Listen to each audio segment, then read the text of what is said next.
True Crime Screening Room is a presentation of Podcast Picks with Jim the Podcast Sherpa. Please keep in mind that some of the topics discussed might be too intense for younger or sensitive listeners.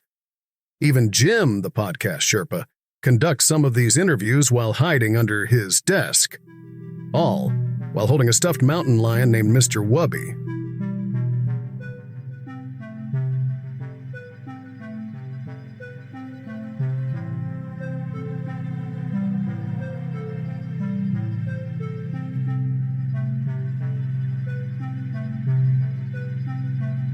Welcome to True Crime Screening Room, the podcast featuring interviews with creators who dedicate their work to unraveling true crime mysteries.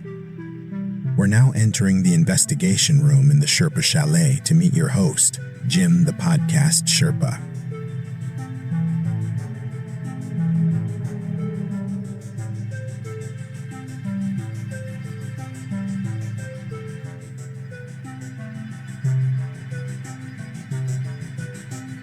Hello there, rebels of the Sherpalution, and welcome to True Crime Screening Room. My name is Jim, the Podcast Sherpa. I am coming to you from the investigation room inside the Sherpa Chalet, high atop Mount Podcast here, or normally I overlook the millions and millions of podcasts that are out there. But judging by the title, you know what this week is all about. It's about the true crime, and we know you love your true crime. And in these episodes, I get to speak to a lot of true crime podcasters and authors about the mysteries that they're working on. And this week's is a wild one. The name of my guest is Frank Stanfield. Frank has written a couple of wild books about some of the crazy things going on in the state of Florida. We talk about that in the interview. And he has a new book that just came out called Murder in the Graveyard, A Family Cult Tragedy. Now, I read this book and I have to tell you, yikes. Not that it's a bad book. It's just the stuff that's going on in this story is really kind of hard to digest. You really don't think that this sort of family dysfunction exists, but it does. And it involved a woman who was attacked by her stepson, who was ultimately tried in her murder. And that's actually just the least of it. If you read the story about what really was going on in that house, it's really crazy. And Frank actually sat in on the trial for this murder case. And he said it was really unbelievable. And you'll hear that in his reaction during the course of the interview. But I'm talking so much about this interview, I think I should stop talking and head on into my interview with Frank Stanfield, the author of Murder in the Graveyard, A Family Cult Tragedy. Hello there, rebels. We are here in the True Crime Screening Room, and my guest today is a newspaperman for 50 years. He lives in the state of Florida and is also the author of several books, such as Unbroken, the Dorothy Lewis story, Cold-Blooded, and I love this one, Vampires, Gators, and Weirdos, A Florida Newspaperman's Life. His name is Frank Stanfield. Frank, welcome to the show. Thank you for having me. Now, the new book is called Murder in the Graveyard, A Family Cult Tragedy. And you were actually in the courtroom during the proceedings. Is that correct? That's correct, yes. And in fact, I covered this crime from the very beginning. So it's one of those rare occasions where you get to go start to finish in this case, because a lot of times you just get parts of it, but I got the whole thing. Yeah, I can tell you're having gone through the book. This is a story about the Anselmo family and an attack that turned into a murder as a result of it. And to say that there was family dysfunction is really putting it mildly. There was really a lot going on with this family. Oh, yes. It was, in fact, the cult label came out several times. And it's true. What this patriarch did, John Anselmo, was he had several children. He had children before he married Sue Ellen Anselmo. He had 3 children, and then they had 6 children together, and she was pregnant when she was killed. Right. So, but what it made it a cult was that he didn't allow the children to have any kind of life outside the house. They had no friends. They had no phones. They couldn't drive. They were forbidden to play with the neighborhood kids. It was they only watched certain crazy things on TV, like the Wiggles and the old Bob Hope comedy routine things, and just totally brainwashed, basically, and total control by this guy. And yeah, so John really just kept them really shuttered out of any outside technology or any progress or anything like that. That was what they did, and and obviously they faced any consequences if they didn't do that. Oh, severe. I mean, it was. This is a story about family violence, domestic violence, child abuse, um, just emotional abuse. It was just terrible. And what he did was he pitted the children against his wife, and he was always like demeaning her and saying, "Look, she's before I met her, she was drinking, she could taking drugs, and she then after we were married, she cheated on me, and all this kind of stuff he was telling the kids. And then he was like I say, pitting the kids against one against the other and against the mom. She was a hairdresser, and she worked really hard, had a very successful practice, and he had been a teacher, but he got fired for being threatening people. And so that's when all the seclusion really clamped down. And you would think, if he was a teacher, that the kids probably going to school would kind of have some sort of outside influence, but that really wasn't the case. Well, they were homeschool with virtual school.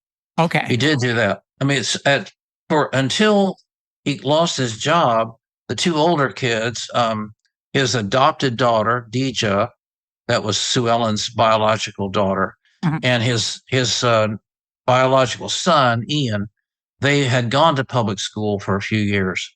But then, like you say, when he got his job taken away from him, he clamped down. Right.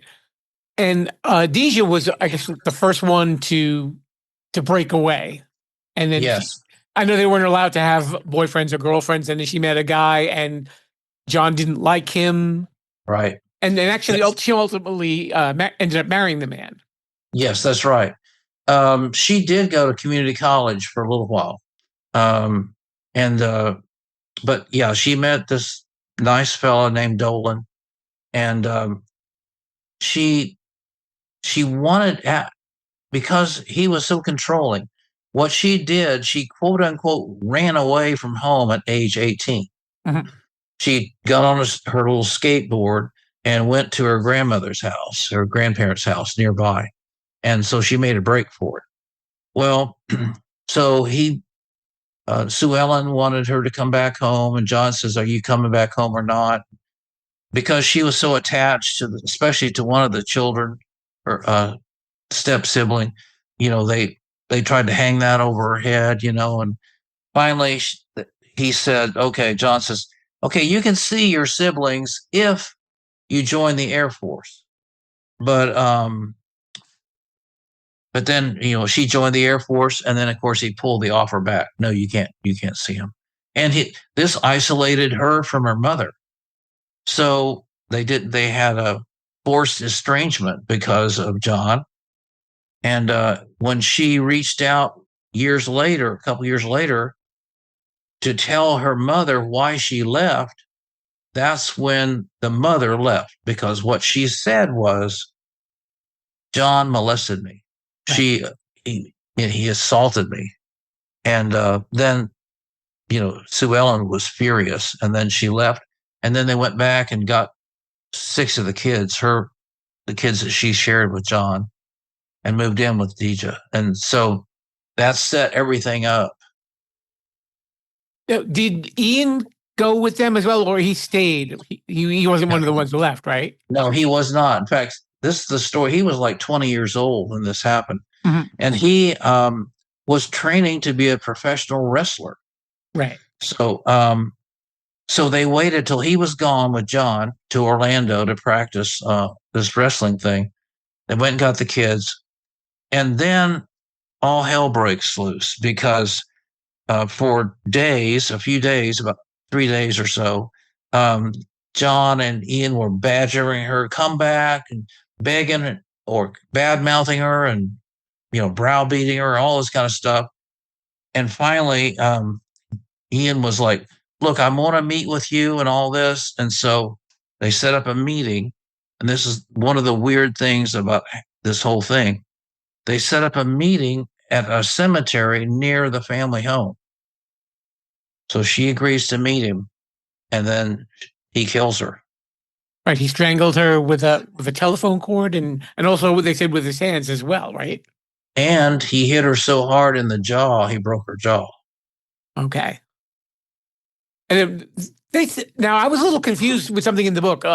She was she like in a coma, and then they took her off life support? Was that what happened? Yes, that's exactly right. And they blamed Deja, right? They said that Deja pulled the plug on her. Well, right. This is what happened. This whole thing is like so weird from the beginning. So crazy. This, first of all, strangulation of and she was pregnant too. Right. Strangling your pregnant stepmother in a cemetery. That's weird. Turns out the cemetery has its own lurid past because it was the scene of this vampire cult that I covered 20 years ago. They did this crossover vampire initiation thing in the same cemetery. Mm-hmm.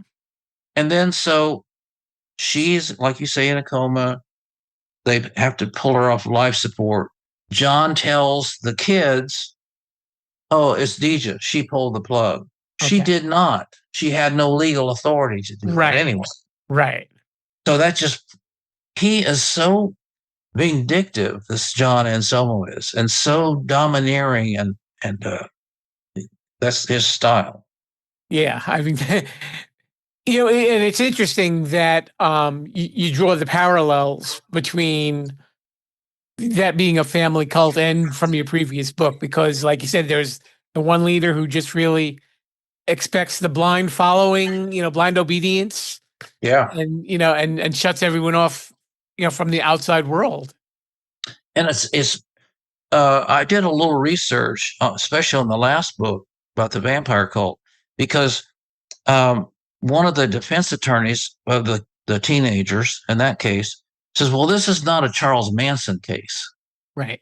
But there's a lot of similarities. Sure.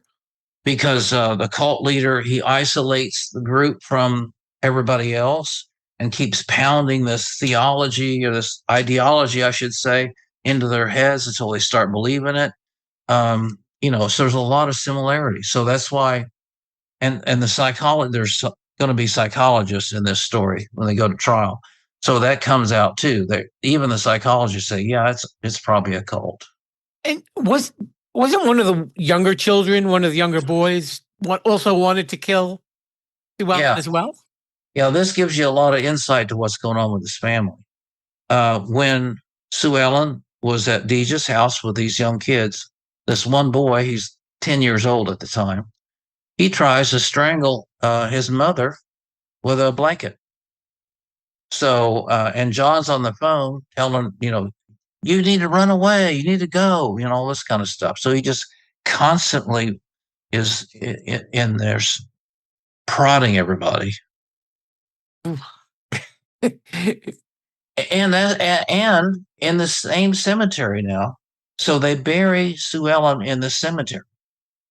Now, it's a cemetery has a special meaning for the family because their parish priest is buried there. And so they want to bury her near the parish priest.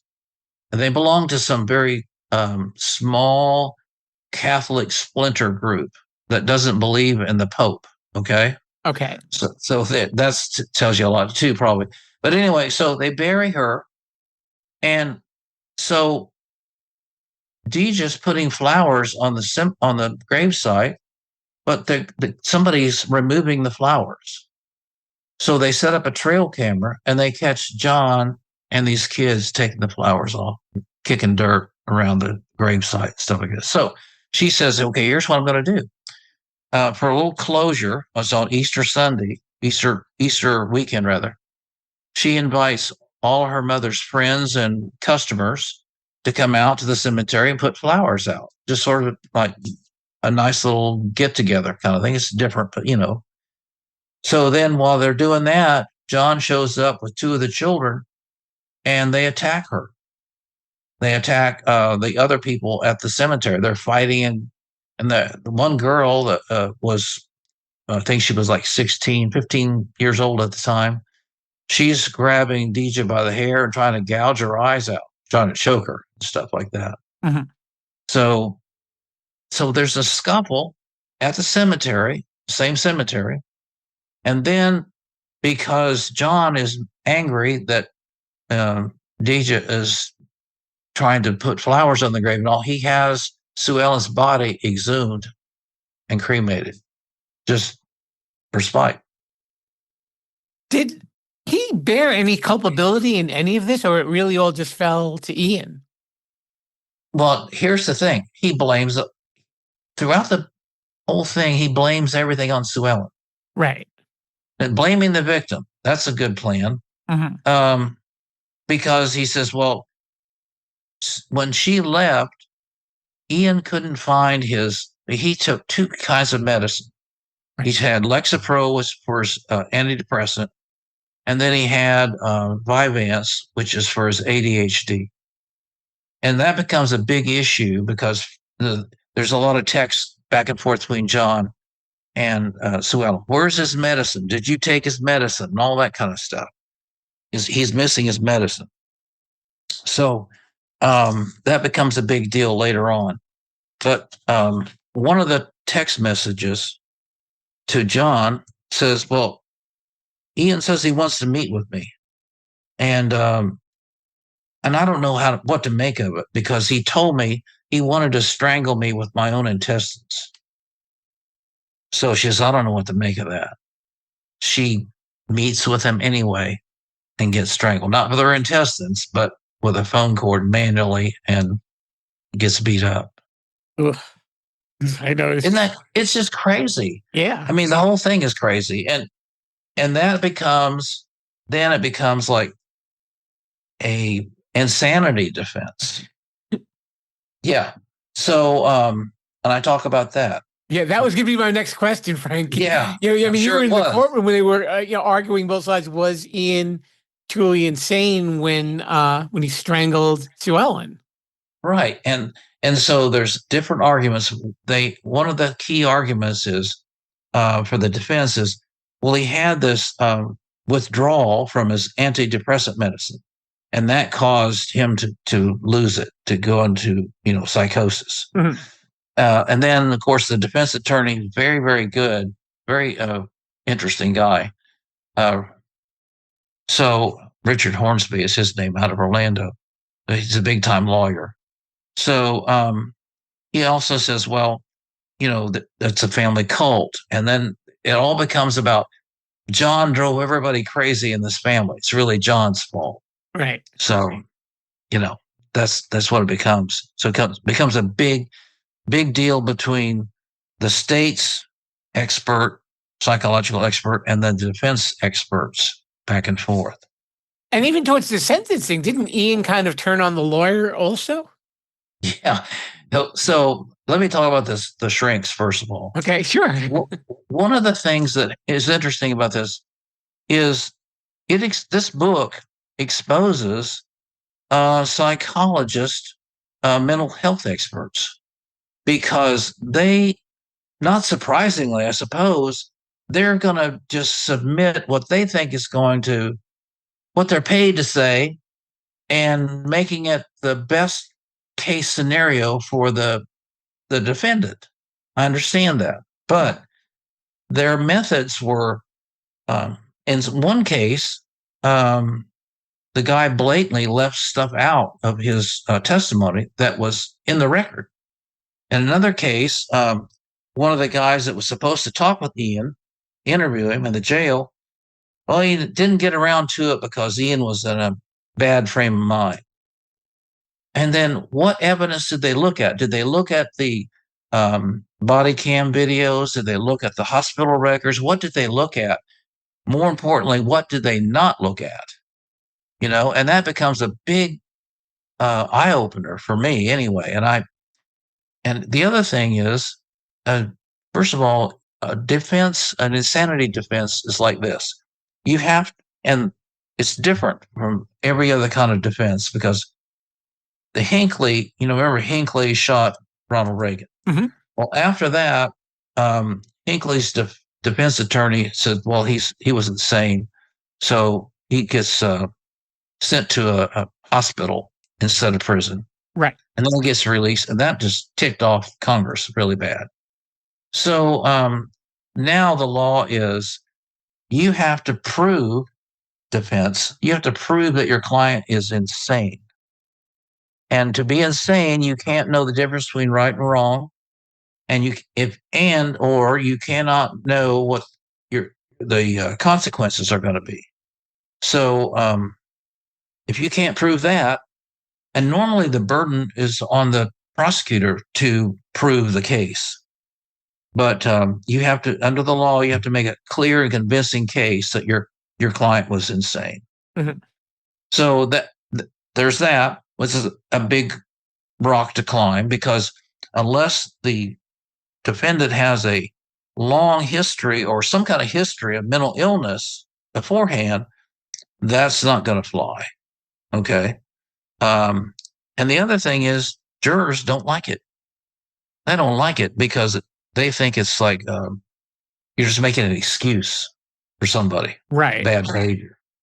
And they don't like it. And so it's just those two things together make it really difficult to do.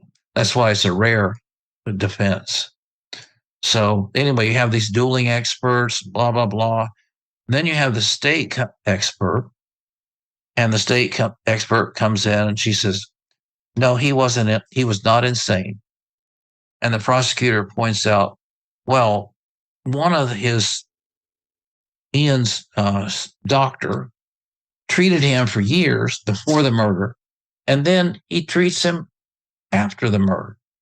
And after the murder, he comes up with all these different diagnoses, like PTSD and all these other things, schizotypal, and all these other maladies that weren't diagnosed before. Now, where does that come from? How credible is that? Right. And it was very interesting to see all that play out. Sure. Now, what did you want to say about the lawyers? I know because I kind of jumped ahead a little bit there. Sorry. Yeah. But you have to understand just how crazy this thing was. Now, so the lawyer, it's interesting, Richard Hornsby, he's very dramatic. He's like pounding his fist on the table. This is crazy. This is crazy, crazy, crazy. Literally he says, Sue Ellen was banging her head against the wall. One time she threatened to shoot herself and all this kind of stuff in front of the kids and all. And so then when he gets ready to do his closing argument, here's the other thing too. They talk about, they call Ian a child in a man's body. Right. Because when he's in jail, he sends a letter to his dad saying, let the kids play with my toys. My Paw Patrol toys is up. He's 20 years old. Right. He's got a whole room full of toys. And he's got these little he's got a stuffed animal called Puppy, and another like an action figure, like a Ninja Turtle kind of plastic thing. And so what's all that about? So then it becomes, well, and people are saying, well, he talked to the toys. Well, that sounds crazy. But here's the thing. The prosecutor, Nick Camuccio, said, are the toys talking to him? That's the difference. One is insane and one is not necessarily. So it's so the closing argument, then Hornsby sets up the little kid table in front of the jury box. He's got the stuffed toys there, and he's talking to the toys. Like, my name's Richard, and why am I here? And all that kind of stuff. I was going, well, I've never seen that before. I've never seen that kind of demonstration before. So having sat through these proceedings, and I also noticed that you dedicated the book to the memory of Sue Ellen. Do you think that justice was served? Because here's the thing: the jury decided that he was guilty of second-degree murder, which is what that case was. It wasn't premeditated. That'd be first degree. So one of the qualifications for second degree in Florida is a depraved mind. Okay, but that doesn't mean you're insane. It just means you're depraved. Okay. So yes, justice was served. They did not buy the insanity argument. Right. And he's currently serving a life sentence for the murder of Sue Ellen, and yes, and 30 years for the baby, right?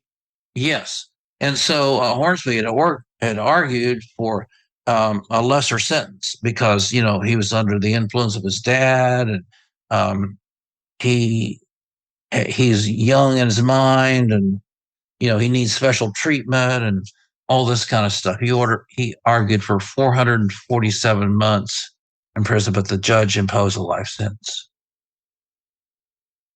So I got to tell everybody, if you're going to check the book out, it is a real telling of, you really give the feel of someone who was in that courtroom, especially by the way that the arguments were presented. And, you even interject your experience as a newspaperman as well, that ties into the story.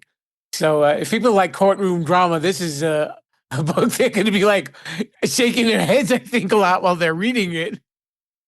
Yeah, I mean, and I talk about some of the other insanity defense cases that I've covered, and those are pretty interesting too. But like I say, the juries don't like him, and it's a hard hill to climb up. But when you're a defense attorney, I guess you got to go with whatever you can come up with.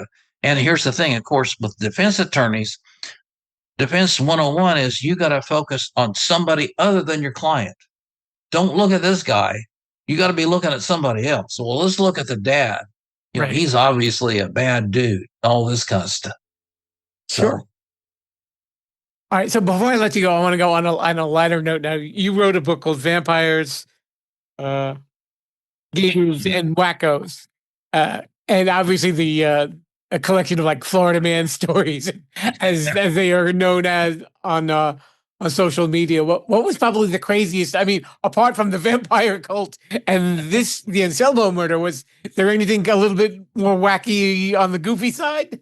Yeah, absolutely. One of the stories I talk about is this teacher, beautiful young teacher, married teacher.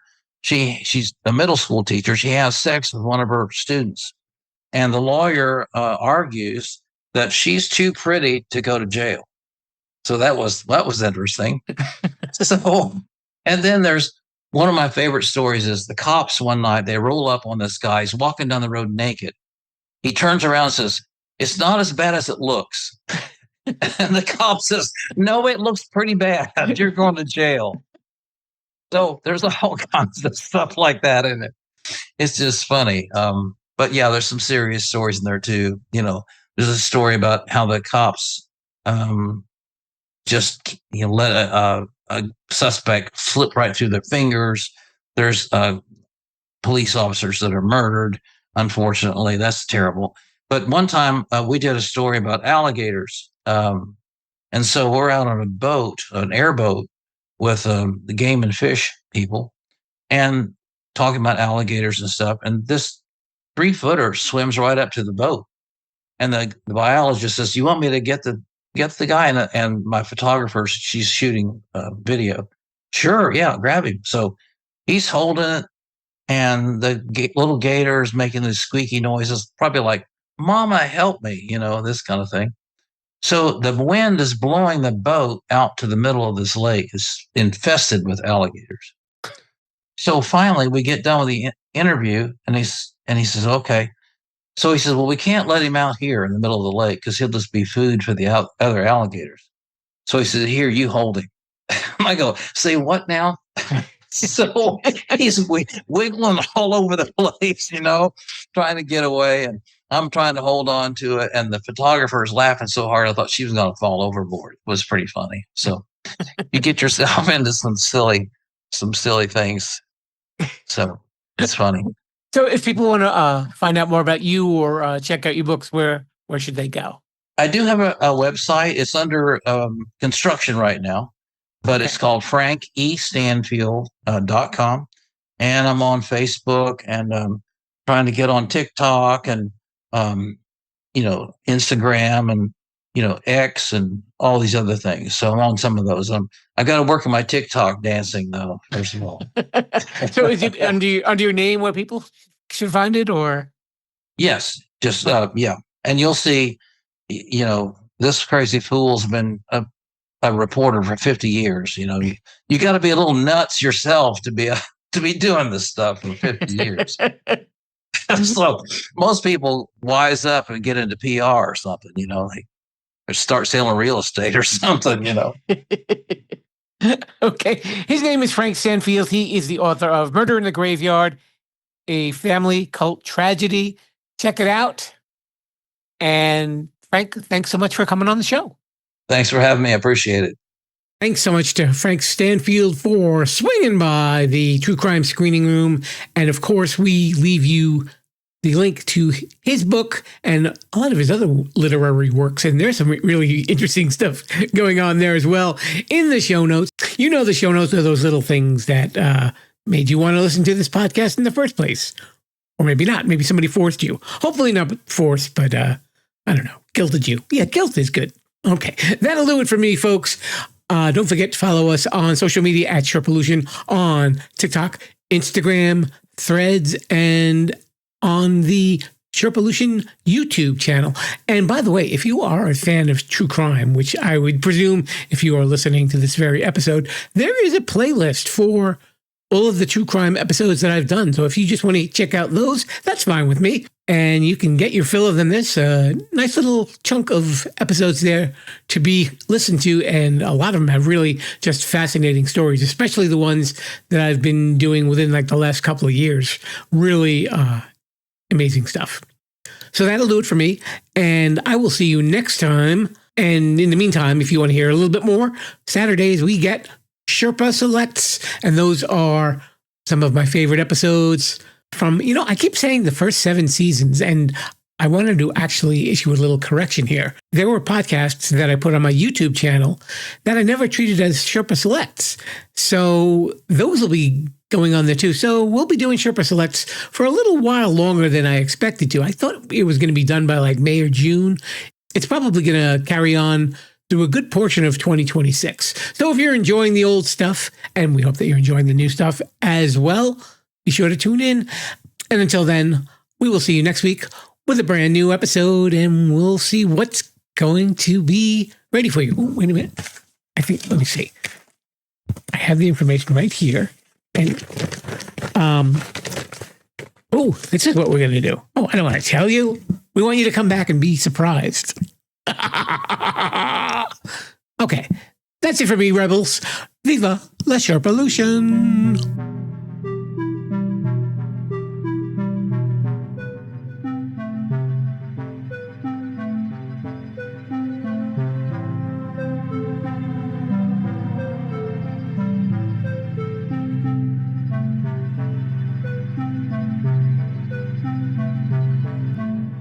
Thanks for listening to True Crime Screening Room.